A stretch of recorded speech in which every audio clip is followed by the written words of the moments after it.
In the autumn of 1991, the quiet American neighborhood of Portland, Oregon, was shaken by the sudden disappearance of a young girl. She had vanished in her sleep, her mother returning to find the bed empty and the window wide open. But 9 years later, she discovers an old recording toy from her daughter. And when she presses play, she hears something she was never meant to hear, revealing a truth so disturbing it would lead investigators to the most shocking discovery of their careers. That afternoon in Portland, Oregon, Elaine R.H. stood in what used to be her home. Taping shut the last of the cardboard boxes. The house felt different now, emptier somehow, even though most of the furniture remained. It wasn't her house anymore. It belonged to Charles, her ex-husband, and that reality settled over her like a heavy blanket. Charles knelt beside her, securing another box with packing tape. His movements were careful, methodical, the way he did everything. They worked in comfortable silence, a rhythm they developed. Over 15 years of marriage, even divorce couldn't erase that familiarity. "This one's ready," Elaine said, pushing a box toward him. It contained her nursing uniforms, medical texts, and the stethoscope she'd received at graduation. Charles lifted the box easily, his carpenter's arm still strong at 45. "I'll take this one out," he said, heading for the front door. Elaine sealed another box, trying not to think about how this house had become a mausoleum of memories. They tried to keep their marriage together after Izzy vanished. But grief had different shapes for different people. Charles had retreated into his workshop and therapy sessions. She'd thrown herself into extra shifts at the hospital, working until exhaustion silenced the questions that haunted her. The arguments had started small. Whose turn to buy groceries? Why the electric bill was high? But they both knew what lay beneath. Blame, guilt, the terrible weight of not knowing. 6 months ago, they'd finally admitted what they'd both known for years. Staying together wouldn't bring Izzy back. Charles returned, wiping sweat from his forehead. The June afternoon was warm, and loading boxes into Elaine's Honda Civic was hard work. "That's most of them," he said. "Just a few more. I want to visit her room," Elaine said quietly. "One last time." Charles's face softened. "Of course I'll finish loading these." He picked up another box, giving her privacy for her goodbye. Elaine climbed the familiar stairs, her hand trailing along the oak banister Charles had installed when they'd first moved in. Every creak of the floorboards held a memory. She paused at the door to Izzy's room, steeling herself before turning the knob. The room remained exactly as it had been that night in 1991. Pink walls with hand-painted butterflies, a white dresser covered in stickers. The small bed with its My Little Pony comforter. Only the window was different now, fitted with new locks and security bars that came too late. Elaine remembered that October night with crystalline clarity. She'd worked a double shift at the hospital, arriving home at 3 hours in the morning. Exhausted, Charles was asleep.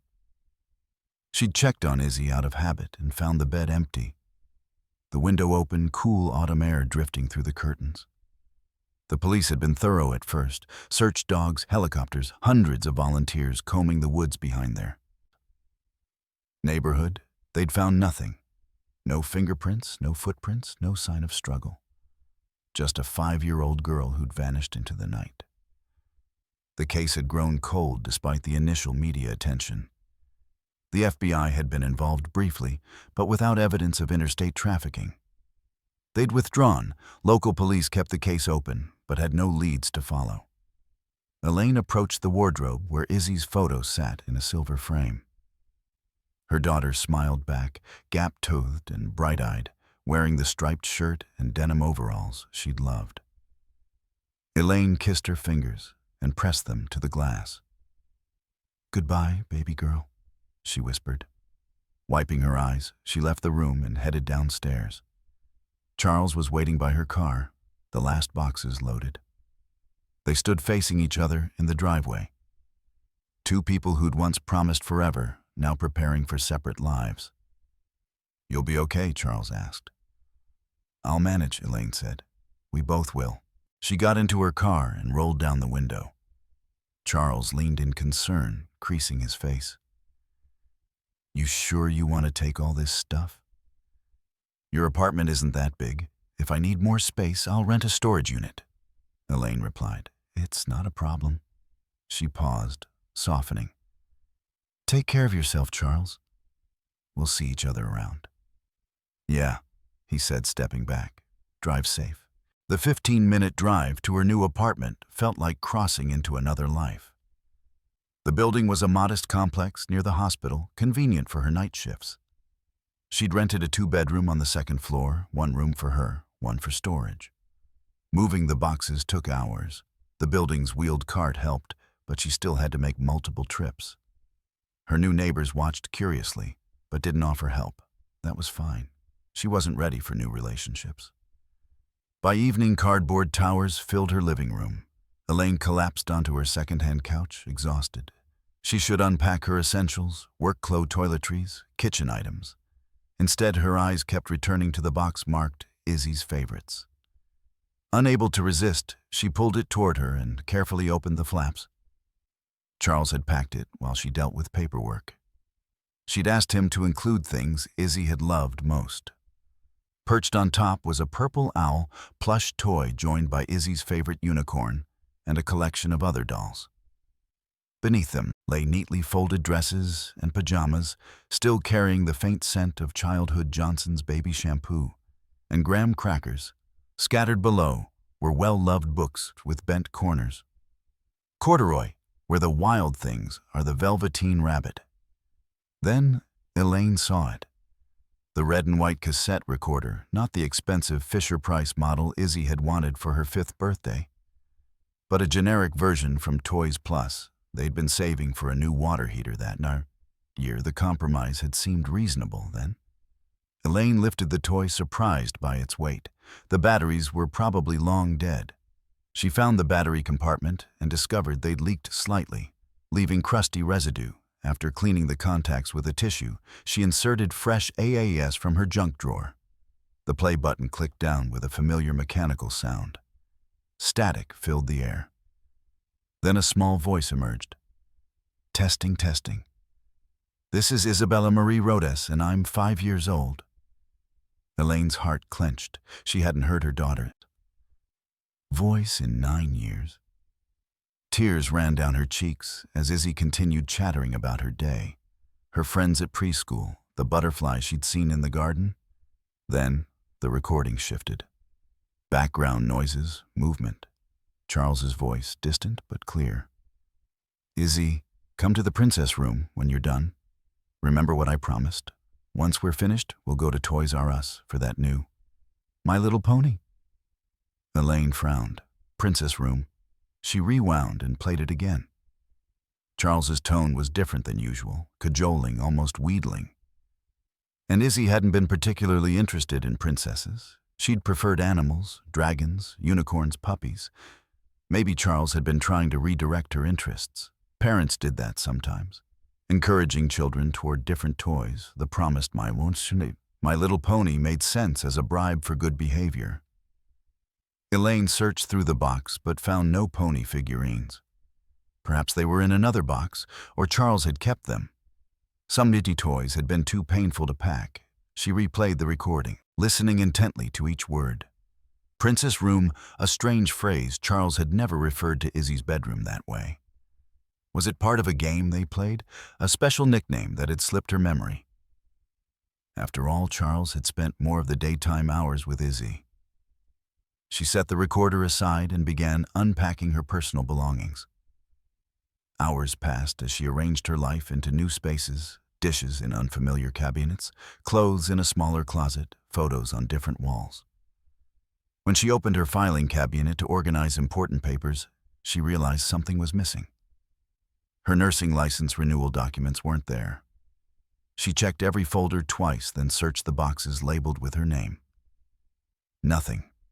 The clock showed 8:30 p. Her shift started at 10 Sarin.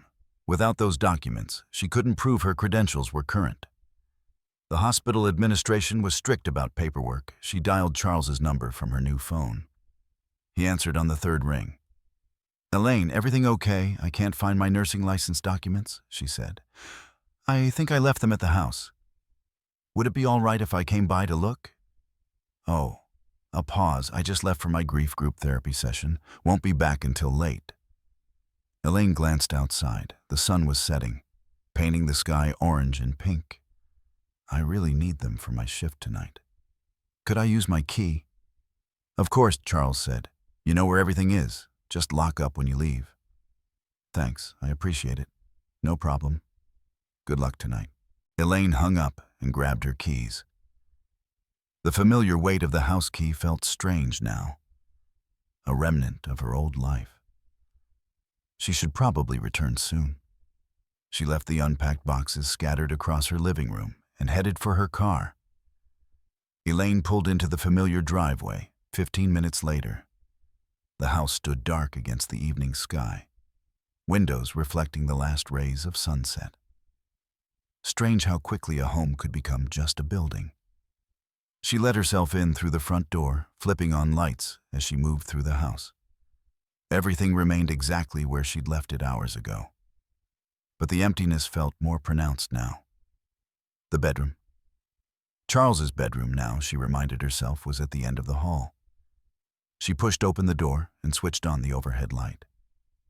The queen bed they'd shared for 15 years looked strange, with only one pillow. Charles had already removed traces of her presence.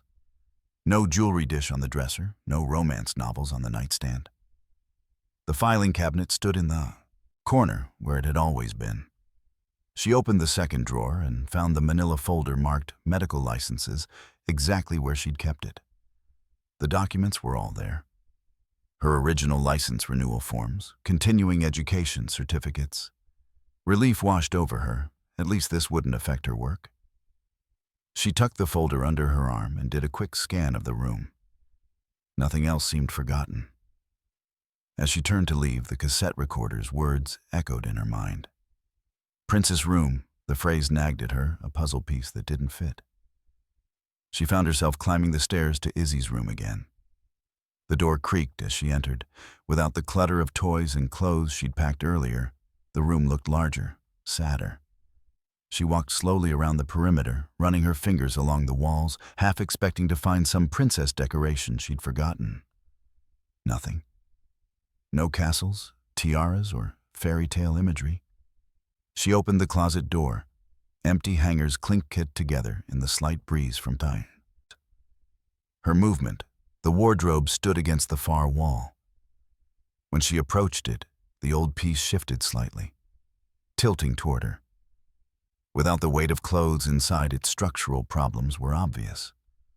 The left front foot didn't touch the floor properly.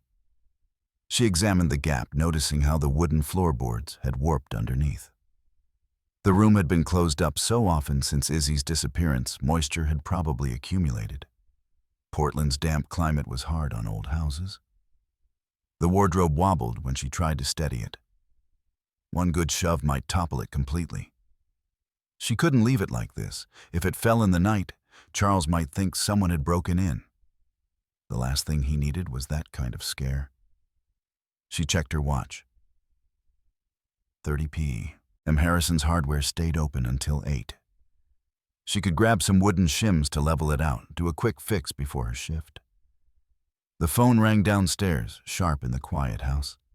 Elaine hurried down instinctively, moving to answer it. Her hand was on the receiver when she stopped. This wasn't her house anymore. Charles deserved privacy.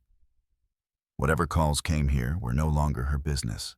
She gathered her folder and purse, switching off lights as she moved toward the door. The phone stopped ringing.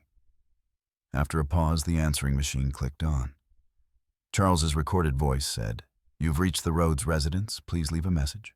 A woman's voice filled the room, warm but concerned. "Charles, this is Mrs. Johnson from Group. I need you to call me back as soon as possible. We need to discuss your attendance and participation. You've missed 3 sessions now." "That's 3 weeks, Charles." "The group is concerned. Please call me." Elaine froze.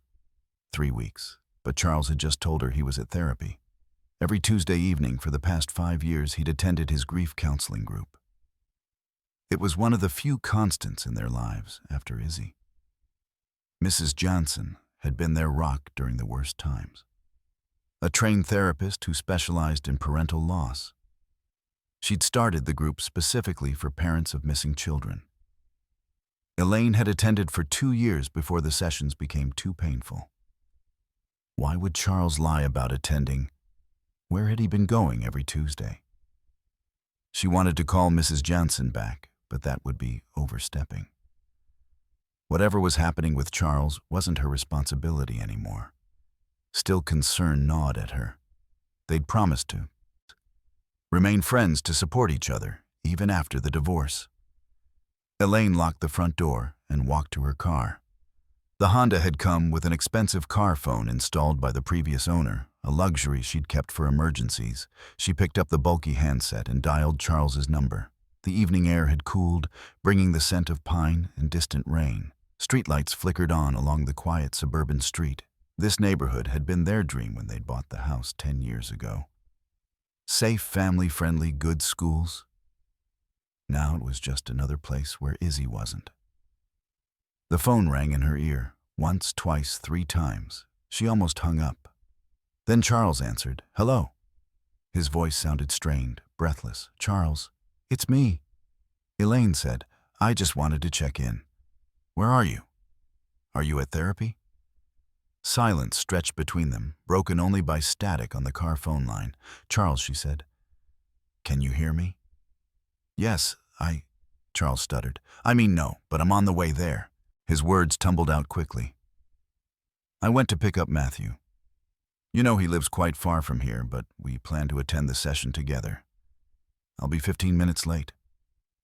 "Why do you ask?" Something in his voice didn't sound right. Elaine had heard Charles lie before. White lies about surprise, parties, small fibs to spare someone's feelings. This had the same quality. Words coming too fast, explanations too detailed. "I didn't mean to probe," Elaine said carefully. "When I was at your house getting my documents, a call came in. It went to voicemail, Mrs. Jansen." "Ah, yes," Charles laughed, but it sounded forced. "I know she doesn't like it when anyone's late to group therapy meetings. I've been late to several meetings, so maybe she wanted to talk to me about that."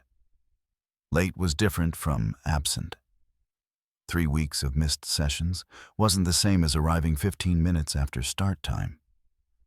What did she say in the voicemail? Charles asked, his tone too casual. Elaine hesitated. Part of her wanted to confront him directly, but what was the point? They were divorced. His choices were his own now. "Nothing specific," she said. "Just wanted you to call back." "It's not a big deal, right? Well, I should get going. Matthew's waiting." "Sure, drive safe, you too." "Bye, Elaine." The line went dead. Elaine stared at the phone for a moment before hanging up. In 15 years of marriage, she'd learned to read Charles's moods, his tells. He was definitely lying about something. She started the car and pulled away from the house. Harrison's Hardware was only 5 minutes away, a family-owned store that had survived the arrival of big-box retailers through excellent service and community loyalty. The bell above the door chimed as she entered. George Harrison, the owner's son, looked up from behind the counter and smiled. "Elaine, good to see you." "How's everything?" "Fine, George. Just need some shims for a wobbly wardrobe, aisle 3 halfway down." He rang up another customer, then called out, "Hey, how's Charles's renovation project going? Does he need a hand? I've got some free time this weekend." Elaine paused, confused. "Renovation, yeah. The hobby room he's building. He was in here last weekend. Bought a whole cart full of supplies." "I think you must be mistaken," Elaine said slowly. "We don't have any renovation going on." George frowned, scratching his head. "I'm pretty sure it was Charles. He bought plywood sheets, paint some new tools. Said he was finally making that hobby room he'd always talked about, a hobby room Charles had mentioned wanting 1 year ago, back when he still did carpentry projects for fun. But after Izzy disappeared, he'd lost interest in his hobbies, well, Elaine said, forcing a smile. "I'll ask him about it. Thanks for the information." "No problem." The shims are right where I said. Elaine found what she needed, quickly paid for her purchase, and headed back to her car. The hardware store bag crinkled as she set it on the passenger seat. A renovation project she knew nothing about. Missed therapy sessions, lies about where he was tonight. The pieces didn't fit together, but Elaine couldn't see the whole picture yet. Maybe Charles was just going through a difficult time with the divorce. People handled grief and change differently. He might have thrown himself into a project to cope and too embarrassed to admit he'd stopped therapy. She checked the dashboard clock, 8:05 p. And if she hurried, she could fix the wardrobe and still make it to her shift on time. The evening had taken on a surreal quality. This morning she'd been married living in this neighborhood. Now she was a visitor in her own life, discovering secrets in a house that had once held no mysteries. She turned the key in the ignition and drove back toward Charles's house, unaware that each mile brought her closer to answers she wasn't prepared to find. Elaine pulled into Charles's driveway for the second time that evening.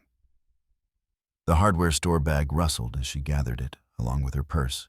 She'd make this quick, fix the wardrobe, leave for her shift. George's words about the renovation played in her mind. Maybe Charles really was returning to his old hobbies. During their courtship, he'd spent weekends crafting beautiful wooden figurines, owls, foxes, little bears with intricate details. His hands had been so gentle and precise, coaxing life from raw wood. Her key turned easily in the lock. The house sat in darkness except for the porch light she'd left on. She flipped the switch in the entryway and headed for the stairs. Halfway up, she noticed light spilling from under Charles's office door. Strange. She'd turned off all the lights earlier. "Charles," she called, "are you home?" No answer. But she heard movement, footsteps, the scrape of furniture. She reached the second-floor landing. The footsteps grew louder, more frantic. Papers rustled, a drawer slammed. "Charles," she called again. "Is everything okay?" Still no response. Unease prickled along her spine. She approached the office door and pushed it open. "Charles, I thought you were..." The words died in her throat. "Matthew." Tenko stood in the middle of the ransacked office. Charles's files lay scattered across the floor. Desk drawers hung open, contents spilled everywhere. Books had been pulled from shelves, papers torn from binders. Elaine stared at him in shock. "Why are you here?" "I thought you were with Matthew." Turned slowly. His face glistened with sweat, skin pale and waxy. His normally neat hair stuck up at odd angles. When his eyes met hers, she saw his pupils were dilated to black pools. "Are you okay?" Elaine asked, though clearly he wasn't. "You look ill." Matthew took a step toward her. The movement was unsteady, and she caught the sharp smell of alcohol, mixed with something else. Sweat and desperation. "What are you doing here?" Elaine kept her voice calm, despite her growing alarm. "Did Charles ask you to find something?" Matthew's expression remained blank, cold. He took another step forward. Elaine had known him for years. He and Charles had been friends since high school, bonding over their shared love of woodworking. She'd never seen him like this. "Matthew, stay there," she said firmly. "I'll call a medic. You need help." She reached for the office phone, but Matthew lunged forward with surprising speed. His hands clamped around her wrists, grip painfully tight. "Let go." Elaine tried to pull free, but his fingers dug deeper. "Matthew, you're hurting me." She shoved hard, breaking his hold, stumbling backward out of the office. She grabbed the door handle, trying to pull it closed between them. Matthew caught the edge and wrenched it open. Fear flooded through her. This wasn't the Matthew she knew. The quiet man who brought homemade toys for Izzy, who helped Charles build their deck one summer. Something was terribly wrong. Elaine turned to run for the stairs, but Matthew caught her from behind, arms wrapping around her waist. She struggled as he half carried, half dragged her down the hall. No, she fought against his grip, but he was stronger. He pushed through Izzy's bedroom door and threw her onto the small bed. The My Little Pony comforter cushioned her fall. But before she could scramble away, Matthew was on top of her, pinning her down. His breath reeked of whiskey as his hands reached for her. "Matthew, please," Elaine begged, trying to push him off. "Don't do this. You have a wife and child at home. Think about them." He didn't respond. Didn't seem to hear her. His face remained eerily expressionless as he grabbed at her clothes. Elaine's hand found Izzy's ceramic nightlight on the bedside table, a pink elephant she'd bought years ago. She swung it hard, connecting with Matthew's temple. "I'm sorry I have to do this." He grunted and rolled sideways, hand going to his head. Elaine scrambled off the bed and ran for the door, but Matthew recovered quickly. He grabbed her arm and spun her around, slamming her back against the wardrobe. The impact knocked the breath from her lungs. She fell to her knees as the wardrobe teetered, its already unstable base giving way. The heavy piece toppled forward with a tremendous crash. Wood splintered. The floor beneath cracked and gave way, revealing a hidden cavity. As dust settled, Elaine saw cardboard boxes in the hole, dozens of them filled with VHS cassettes and VCDs. Matthew's entire demeanor changed. His face lit up with a disturbing grin. "This is what I was looking for." He dropped his knees and began grabbing tapes, shoving them into his arms. Elaine, still dazed from the impact, watched in confusion. What were these?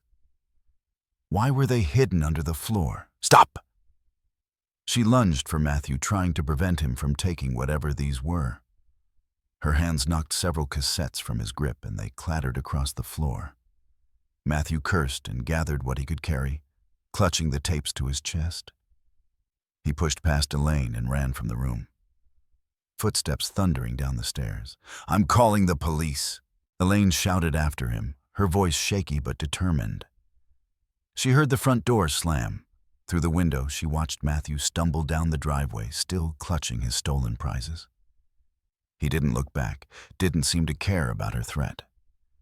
Whatever was on those tapes was worth the risk to him. Elaine slumped against the wall, heart racing. Her wrists throbbed where Matthew had grabbed her, her back ached from hitting the wardrobe. But mostly she felt confusion and growing dread. What had just happened? Why had Matthew broken into Charles's house? What was on those tapes that made them worth assaulting her? She looked at the broken floor, at the boxes of tape still visible in the hidden compartment. Whatever secrets they held, Matthew had only taken a fraction. The rest remained waiting to reveal their contents. With trembling hands, she reached for the nearest cassette. The label read simply, "Princess Room, Volume 47, in." The same phrase from Izzy's tape recorder. But now it carried a weight of menace she couldn't quite understand. Elaine struggled to her feet. She needed to call the police. Now, Elaine's hand shook as she dialed 911. The phone felt impossibly heavy. When the dispatcher answered, her voice came out in a rush. "I need police at 4728 Elm Street. A man just attacked me. He broke into the house and he took things. His name is Matthew Tenko." The dispatcher asked calm questions. Elaine answered mechanically, her eyes fixed on the hole in Izzy's bedroom floor. "Police are on their way," the dispatcher assured her. "Stay on the line until they arrive." While waiting, Elaine couldn't resist examining the cassettes Matthew had dropped in his haste. She picked them up carefully, reading each label. "Princess Room Volume 23 in Princess Room Volume 89 in Princess Room Volume 256 in." Her stomach churned. How many were there? She peered into the hidden compartment and saw rows of boxes, each containing dozens of tapes and discs. Hundreds in total, all labeled with the same cryptic title. Sirens wailed in the distance, growing louder. Through the window, she saw 2 patrol cars pull up lights, flashing red and blue against the darkening sky. "Ma'am." A uniformed officer appeared in the doorway, hand resting on his weapon. "Are you Elaine Rhodes?" "Yes." She stood on unsteady legs. "The man who attacked me left about 10 minutes ago. He was drunk or on drugs. He took some of these." She gestured to the tapes. More officers entered, securing the house. The lead officer, a detective by his plain clothes, introduced himself as Detective Morrison. He was older, mid-50s, with kind eyes that had seen too much. Elaine told him everything, finding Matthew in the office, the assault, the wardrobe falling, and revealing the hidden tapes. Morrison listened carefully, taking notes. "You said his name is Matthew Tenko?" Morrison asked. "Yes, he's my ex-husband's best friend. They've known each other since high school." She paused. "I should call Charles. He needs to know what happened." Morrison nodded. "Good idea. We'll want to speak with him too." Elaine dialed Charles's number, the detective standing nearby. The phone rang several times before Charles answered Elaine. His voice was sharp with irritation. "Why do you keep calling me, Charles? Where are you? I told you I'm with Matthew at therapy. What is this about?" Elaine felt her heart sink. "Another lie, Charles. Matthew was just here at your house. He attacked me. The police are here now." Silence on the other end. "They want to talk to you," Elaine continued. She held out the phone to Morrison. "He wants to speak with you." Morrison took the phone. "Mr. Rhodes, this is Detective Morrison. We need you to come to your residence immediately. There's been an incident involving the line went dead." Morrison frowned and handed the phone back. He hung up. "He said he was at his therapy group," Elaine said, "with Mrs. Jansen. But that can't be true if Matthew was here." Morrison turned to one of his officers. "Get the therapy center's address and this Mrs. Jansen's contact information. Send a unit to check it out." While officers made calls, Morrison examined the tapes. His expression grew more serious as he read the labels. "These all say Princess Room. What does that mean? I don't know." Elaine admitted. "I heard it on an old recording of my daughter today. She went missing 9 years ago. These tapes were hidden under the floor." Morrison's eyes sharpened. "Your daughter is missing. What was her name? Isabella Izzy? She was 5 when she disappeared from her bed." Elaine's voice cracked. "The police never found any leads." The detective exchanged glances with his officers. "Ma'am, I think we should look at what's on these tapes." They moved to the living room. Elaine's hands trembled as she turned on the TV and inserted a disc into Charles's player. The screen flickered to life. At first it seemed innocent. Charles and 5-year-old Izzy in their living room playing with blocks. Izzy's laughter filled the room, that same bright sound from the cassette recorder that's from. Before she disappeared, Elaine whispered, "Maybe a few months." On screen, Charles smiled at the camera. "Izzy, want to play a game? Go to the princess room and surprise me." "Okay, Daddy." Izzy jumped up and ran off camera. Her footsteps could be heard going downstairs. Charles looked directly at the camera and began counting. 1, 2, 3. He drew out each number, taking several seconds between them. "She's going to the basement," Elaine said, confused. "But we never called it the princess room." Charles reached 10 and stood. The camera followed him as he walked to the basement door and descended. The video cut abruptly. When it resumed, they were in a different room. Pink walls, stuffed animals, a child-sized bed with princess sheets. Elaine had never seen this room before. Izzy sat on the bed wearing a tiny bikini swimsuit, far too adult for a 5-year-old. She looked uncomfortable, uncertain. "Now pose for Daddy." Charles's voice came from behind the camera. What followed made Ella's blood run cold. Charles entered the frame and sat beside Izzy. His hands moved to touch her in ways no father should touch his child. Izzy's face showed confusion, discomfort. "Stop!" Elaine cried out. "Turn it off." Morrison paused the video immediately. Elaine collapsed onto the couch, sobbing. Her whole world had shattered in seconds. The man she'd loved, trusted, shared a life with. He was a monster I never knew. She gasped between sobs. "I never saw that room, oh God." "My baby." Morrison sat beside her, his voice gentle but urgent. "Mrs. Rhodes, I need you to think. Could your daughter still be in this house, in the basement?" Elaine's head snapped up. The possibility hadn't occurred to her. The basement. It's always locked. Charles has the only key. He said it was for safety to keep his tools secure. An officer approached.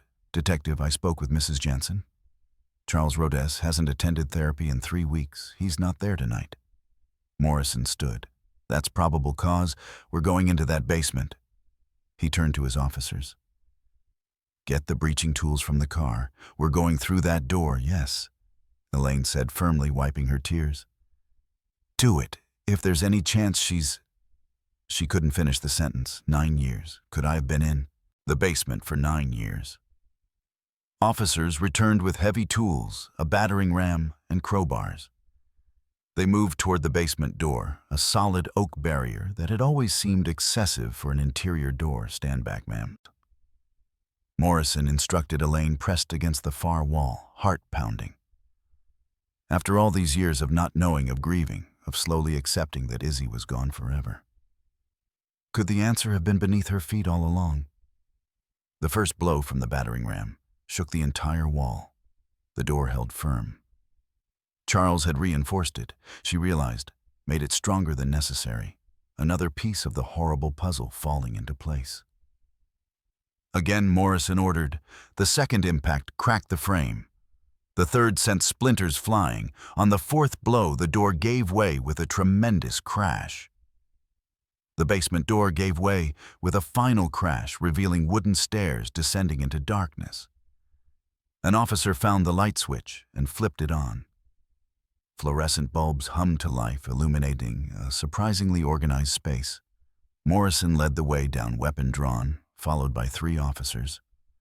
Elaine waited at the top of the stairs until Morrison called. "Clear, you can come down." The basement looked exactly as Elaine remembered. Charles's workbench stood against one wall. Tools hanging in neat rows, shelves held labeled boxes of screws, nails, and hardware. A washer and dryer occupied one corner. "Everything in perfect order. My husband is very organized," Elaine said, her voice echoing slightly. "He works down here, sometimes building things. It's not entirely abandoned." Morrison nodded, but his expression remained skeptical. "Check everything. There's got to be a hidden entrance somewhere." Officers spread out, examining every wall, every corner. They knocked on surfaces, listening for hollow sounds. They checked for fresh paint that might hide new construction, different materials that didn't match unusual marks on the concrete floor. Upstairs, Elaine could hear other officers going through the videos, searching for clues about the hidden room's location. Occasionally, someone would curse or make a sound of disgust. She didn't want to know what they were seeing. The hardware store clerk mentioned renovation supplies. Elaine told Morrison, said, "Charles bought materials for some project." "Do you have the house's original blueprints?" Morrison asked. "Building plans. I haven't seen them in years. Charles would know where they are," but she trailed off. Charles wasn't going to help them. The search continued methodically. Officers pushed aside storage boxes, moved furniture, checked. Behind the water heater, 20 minutes passed with no success. Elaine found herself on her hands and knees, peering under the workbench. If Charles had hidden something, he'd done it well. She moved to check under the washing machine, angling her head to see into the narrow gap. Something caught the light, a thin edge that gleamed differently than the concrete floor. "Detective," she called, "there's something under here." Morrison and 2 officers hurried over.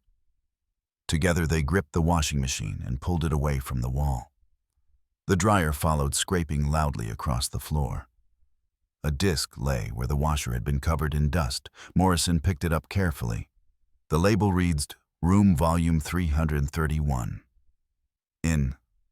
Look at the wall," one officer said. Where the machines had hidden it, the wall showed a subtle irregularity.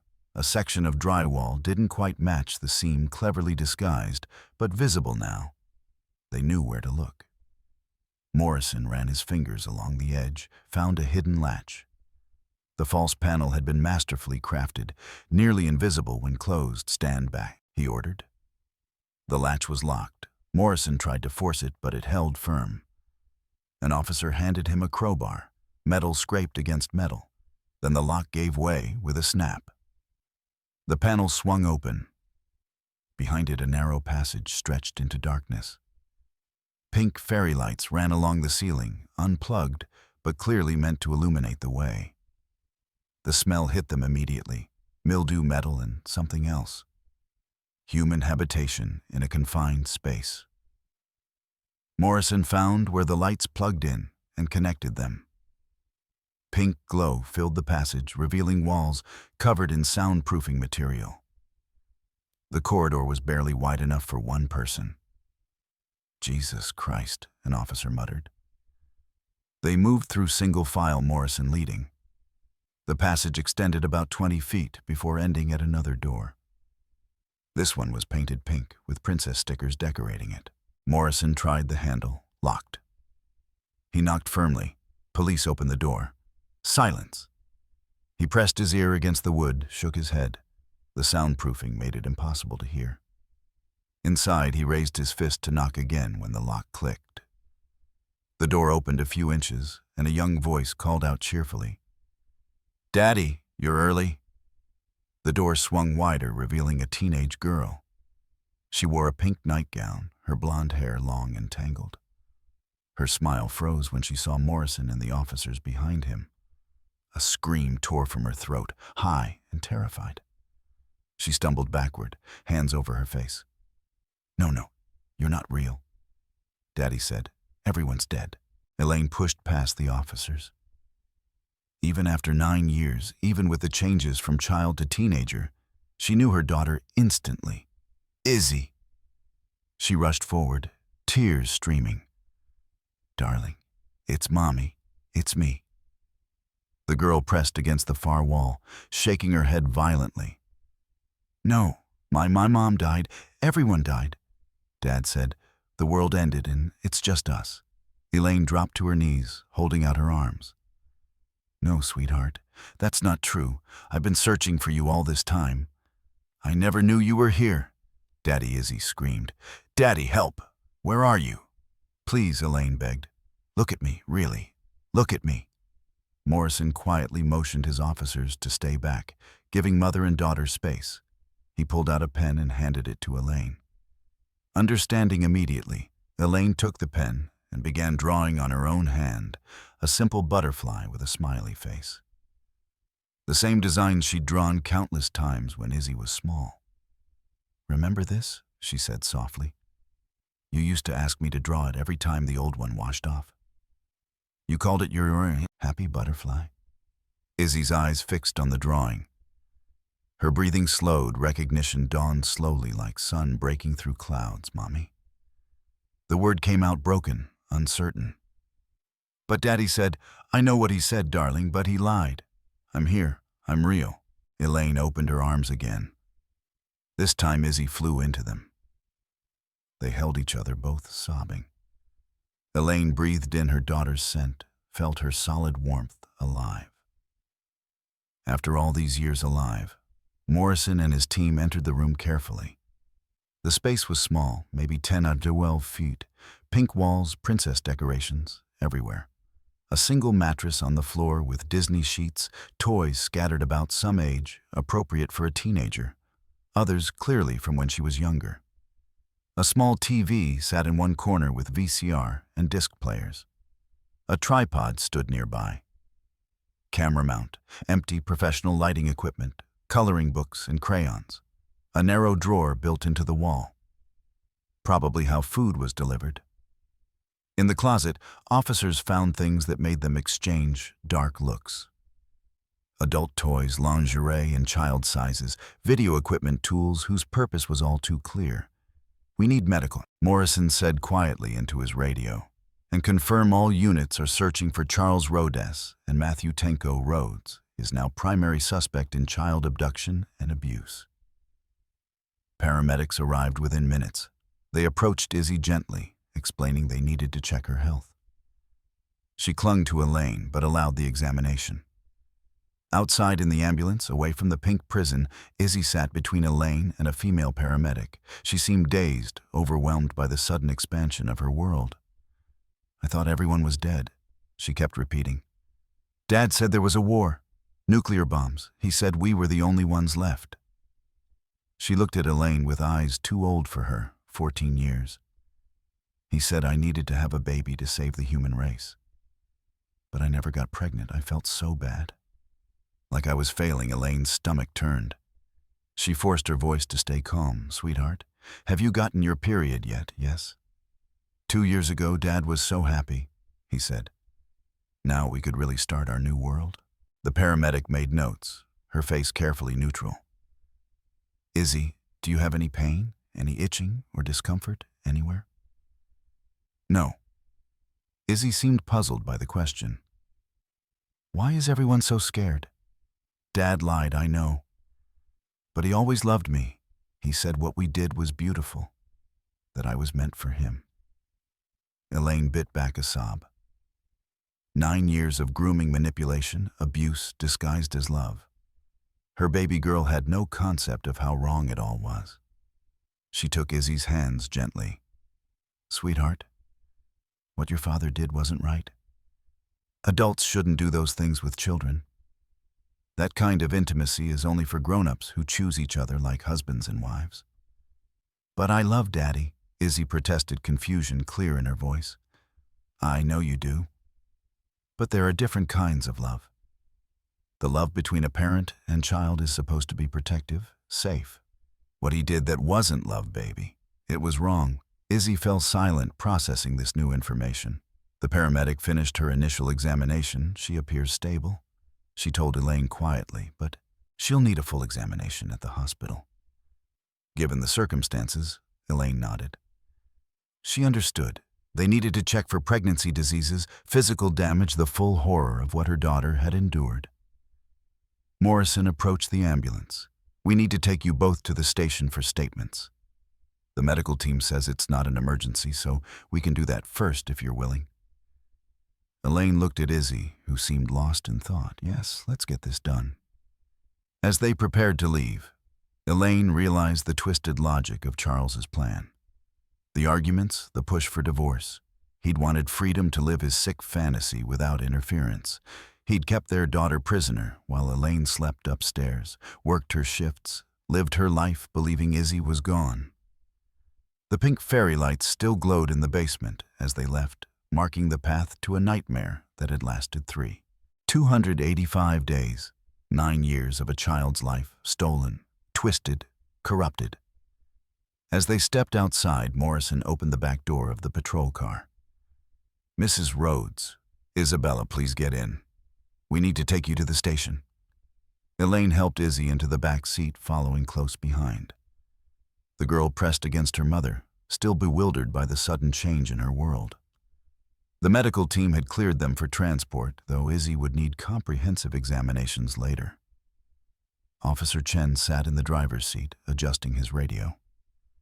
Static crackled before voices came through clearly. "Unit 12, we've apprehended Charles Rhodes and Matthew Tenko at 3542 Riverside Drive 6. Additional suspects in custody, requesting transport, van." Morrison leaned forward. "That's them, Chen. What's the location?" "Riverside Drive is on our route to the station, sir, about 5 minutes from here. Make a quick stop. I want to see the scene." As they drove through the quiet Portland streets, Elaine held Izzy close. The girl hadn't spoken much since leaving the basement, occasionally asking where her father was when he'd come back. Each question broke Elaine's heart a little more. The radio continued its chatter. "Be advised. Evidence of child exploitation, material found on scene, CSU requested." Elaine covered Izzy's ears, though the girl seemed lost in her own thoughts. The reality of what Charles had done, what he'd put their daughter through, made her physically ill. They turned onto Riverside Drive, a tree-lined residential street with modest 2-story homes. Police cars blocked the road lights, flashing. A crowd of neighbors had gathered on the sidewalk, craning to see what was happening. "Stay in the car," Morrison instructed as they parked. "I'll just be a moment." Through the window, Elaine could see everything. 8 men stood handcuffed near a police van. Charles was among them, his head down, shoulders slumped. Matthew stood beside him, swaying slightly clearly, still intoxicated. The other 6 men ranged in age from 30s to 60s. Some looked defiant, others terrified. All wore the comfortable clothes of a casual evening gathering. Officers moved in and out of the house, carrying evidence bags. Elaine heard fragments of conversation through the cracked window. Found them watching one of the videos when we entered. Princess Room, Volume 962? Looks recent at say. They're part of something called Family Sanctum Fellowship. Meetings rotate between houses sharing their material. Bile rose in Elaine's throat. A club. They'd formed a club to share videos of their own children. How many other victims were there? Charles suddenly looked up, his eyes meeting Elaine's through the car window. For a moment neither moved, then his lips curved into something that might have been a smile. "Wait here," Elaine told Izzy, her voice shaking with rage. She pushed open the car door and strode toward her ex-husband. Officers moved to intercept, but she was too quick, her hand connected with Charles's cheek in a sharp slap that echoed off the nearby houses. "You're a monster," she screamed. "You're not a human being." Charles barely flinched. His voice was calm, almost conversational. "It was a consensual relationship. Izzy always loved me. She wanted—" "Shut up." An officer grabbed Charles's arm. Not another word. Another officer gently but firmly pulled Elaine back. "Ma'am, please, this won't help." Through her tears of rage, Elaine saw Matthew watching her. He pursed his lips in an obscene kissing gesture, then slowly ran his tongue over them, the same man who'd attacked her hours ago, who'd wanted those videos so desperately. "Get her back to the car," Morrison ordered. "These men aren't worth it." The officer guided Elaine back to the patrol car where Izzy waited, face pressed against the window. "Where did you go, Mommy? Why did you hit Daddy?" Elaine slid back into the seat, pulling her daughter close. "I'm sorry, darling. I shouldn't have done that." Outside, officers loaded the 8 men into separate vehicles. The transport van pulled away, first followed by 2 patrol cars. Charles never looked back. Crime scene technicians continued their work. Through the window, Elaine watched them carry out box after box of evidence, VHS tapes, VCDs, DVDs, each one representing someone's child, someone's nightmare. They even removed the television and video players, anything that might contain evidence. Yellow crime scene tape went up around the property. Neighbors whispered among themselves, no doubt sharing theories about what had happened in the ordinary-looking house on their quiet street. Morrison returned to the car, his face grim. "We'll go to the station now. There's a lot to process, but you both did well tonight." As they pulled away from the scene, Elaine took one last look at the house, where evil had hidden in plain sight. How many such houses existed? How many children were trapped behind ordinary doors? Izzy yawned, exhausted by the night's events. "When can I go home?" Elaine stroked her daughter's hair, now long and tangled after years without proper care. "Soon, sweetheart. We'll get you home a safe one." The police station lights appeared ahead, a beacon in the darkness. Somewhere behind them, Charles and his associates were being processed, their crimes finally exposed. But for Elaine and Izzy, the real journey was just beginning. The long road to healing from wounds that ran deeper than anyone could imagine. Morrison spoke quietly to Chen as they drove. "Make sure Family Services has someone ready. This is going to be a long night." The police station bustled with activity as they entered. Through a window into the booking area, Elaine caught glimpses of the 8 men being processed, fingerprints, photographs, personal belongings cataloged. Charles stood with his back straight, expression blank, as if this were just another ordinary evening. A woman in a gray suit approached them. "I'm Sarah Martinez from Child Protective Services. I'll be staying with Isabella while you give your statement." Izzy gripped Elaine's hand tighter. "I want to stay with my mom." "I know, sweetheart," Sarah said gently. but we need to talk to you both separately, just for a little while. Your mom will be right down the hall." Elaine knelt and hugged her daughter. "It's okay. These people want to help us. I'll see you soon." Morrison led Elaine to a small interview room. The walls were beige, the furniture basic but clean. A video camera in the corner recorded everything. "Take your time," Morrison said, settling across from her. "Tell me everything from the beginning." Elaine spoke for nearly an hour. Their marriage. Izzy's birth, the night she disappeared, the years of searching grief, the slow dissolution of their relationship, the divorce, finding the tape recorder, the evening's revelations. Morrison took notes, asking clarifying questions, but mostly letting her talk. When she finished, Elaine felt drained. "What happens now? What did Charles do to our daughter?" Morrison's face was sympathetic. "I need to warn you. What you're about to hear is disturbing, but you have a right to know." He stood. "Follow me." They walked down a corridor to another room with a large window overlooking an interrogation room. Charles sat at a metal table, handcuffed in front of him. 2 detectives sat across from him. "The glass is one way," Morrison explained. "He can't see us. He's been talking for the past 20 minutes. Through speakers, Charles's voice filled the observation room. He spoke calmly, almost proudly, as if describing a successful business venture. "I took her that night," Charles said, October 15th, 1991. "Elaine was working her night shift. I carried Izzy downstairs to the princess room I'd finished building. She was sleeping, didn't even wake up. One detective leaned forward, and the window. I opened it, made it look like an abduction. Everyone bought it." He actually smiled. 9 years. She lived down there. I told her the world had ended. Nuclear war. We were the last 2 people alive. She believed every word. Elaine's knees went weak. Morrison guided her to a chair. "Why?" the detective asked. "Why did you do this?" Charles shrugged. "She was mine, my creation. Why shouldn't I keep her? I gave her everything she needed. Food, toys, attention, and when she was old enough." He paused. "We were rebuilding humanity. That's what I told her. She needed to have my baby to save the species." "How did we miss the room?" the other detective asked. "You did a standard walkthrough," Charles said dismissively. "Not a deep search. I'd cluttered the basement with tools and equipment. You took one look and moved on. The false wall I'd built 2 years earlier during a renovation. I even filed fake permits, showed you false blueprints. The room was soundproofed. No ventilation to the main house. Completely undetectable," Elaine whispered to Morrison. "He was always gifted with carpentry, so precise, so organized. I worked nights, never suspected." Her voice broke. "If Matthew hadn't been so reckless tonight, we might never have found her."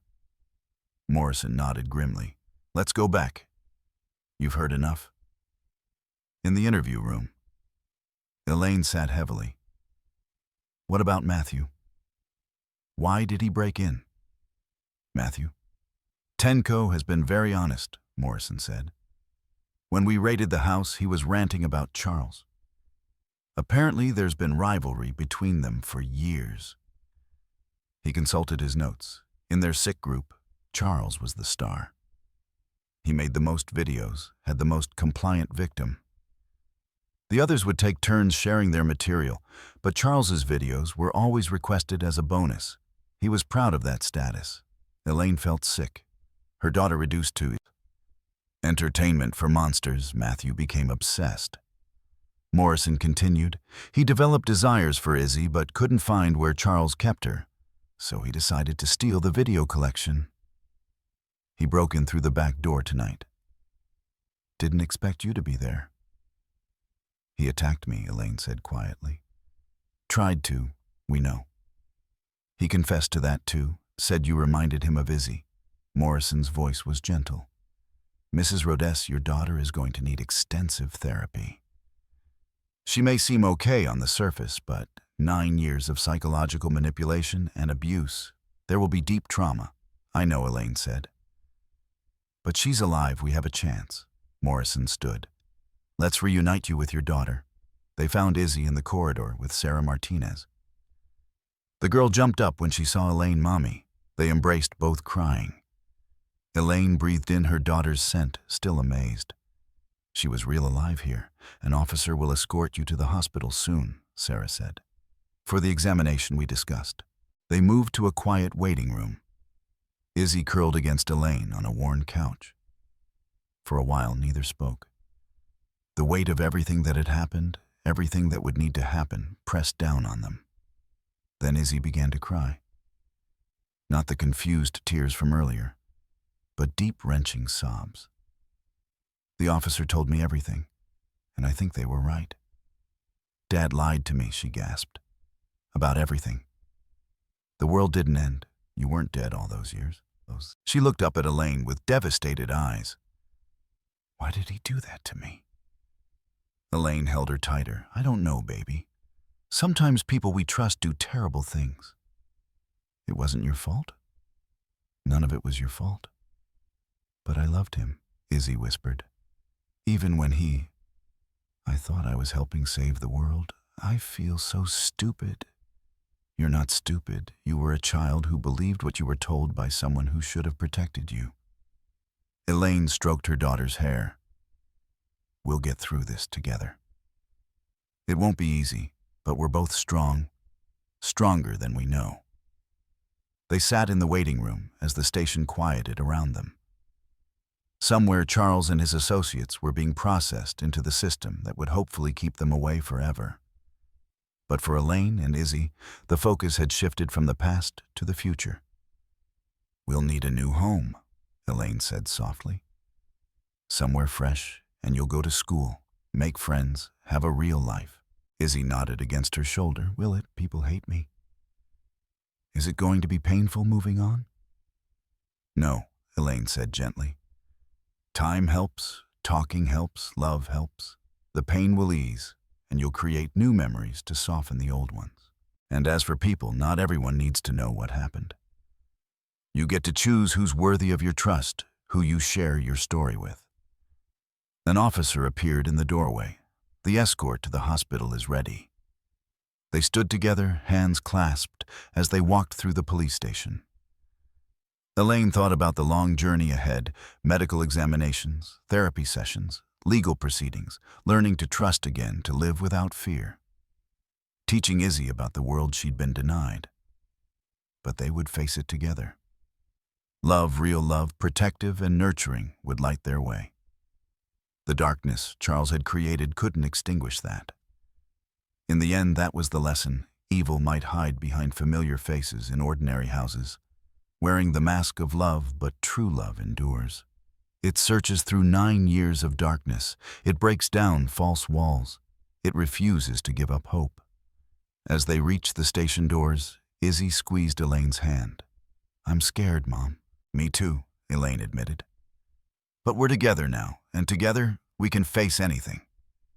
They stepped into the night, toward the waiting car, toward healing, toward a future they would build one day at a time.